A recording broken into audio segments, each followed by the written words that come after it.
finishing off the Flesh and Blood show from 88 Films is 1978's The Comeback. Now, I wasn't prepared for this film to be as much of a more kind of stylized story.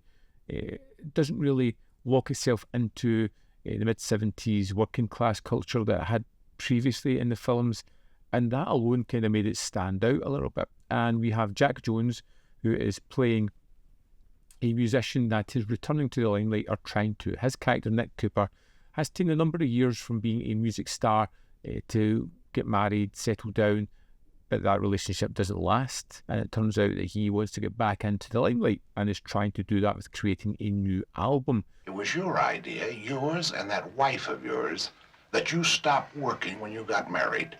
So, now you've split and you want to start over again. That is okay. So it's already like a kind of change of pace. It feels more like a created story and not like a slice of real life. But that offers a lot of possibilities with it. It definitely feels like, again, we're on the giallo track.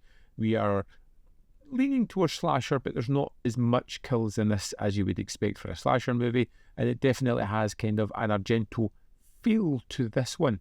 Not a strong feeling, but there's a slight hint of that flavour throughout the film. Jack Jones is a decent enough lead. He doesn't jump off the screen, but his idea and understanding of the music industry is pertinent for this role. You get some wonderful characters again in this one. Sheila Keith, yet again, is back and is wonderful. Her work in all these films have been terrific. It's so nice to have some company. We're both going to enjoy this, I'm quite sure. And the whole idea behind this one, which I won't get into too much, but the mystery, the reveal, the result of it all is tremendous and something that I just didn't see coming. The look of the colour in this one as well feels more slasher-esque. We have a mask, we have a particular look for this one. It's kind of haunting and terrifying and spooky in all the right ways. You get some great secondary characters in this, like burgeoning love affairs. You have the music mogul that's trying to revive this career.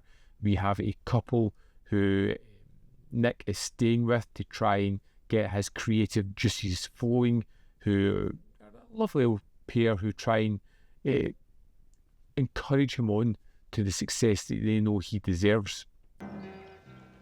Feeling better, Mr. C? Come away in. You'll never guess what I've cooked for you.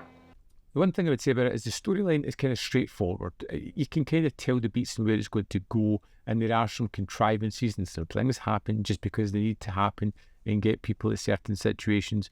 But when we get to the sort of tension and the suspense moments, I feel as if they're really well done. They really do hit kind of hard. They build the tension really well, and the payoff is always excellent. That build up towards the finale and the reveal of the finale is just terrific. I had no idea where it was going to go, and I kind of loved the reveal within this one. I love the supporting characters, like I said. They're all kind of fun. Jack Jones does well enough that I was interested in making sure he survived this one. I was probably more interested in his new love affair that kind of starts off with Pamela Stevenson, who is just terrific in this. She's probably the shining light in this film, and it rounds off the Pete Walker set really nicely.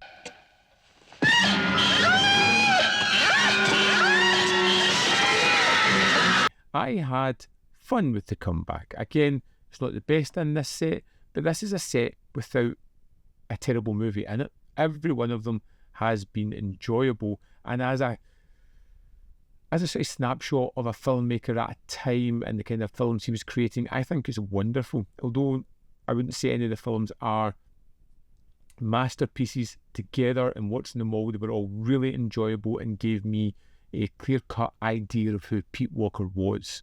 And for that alone, I think it's an essential set that you really have to pick up. All films are, at the very least, good. There's not a lot of sense you can say that about.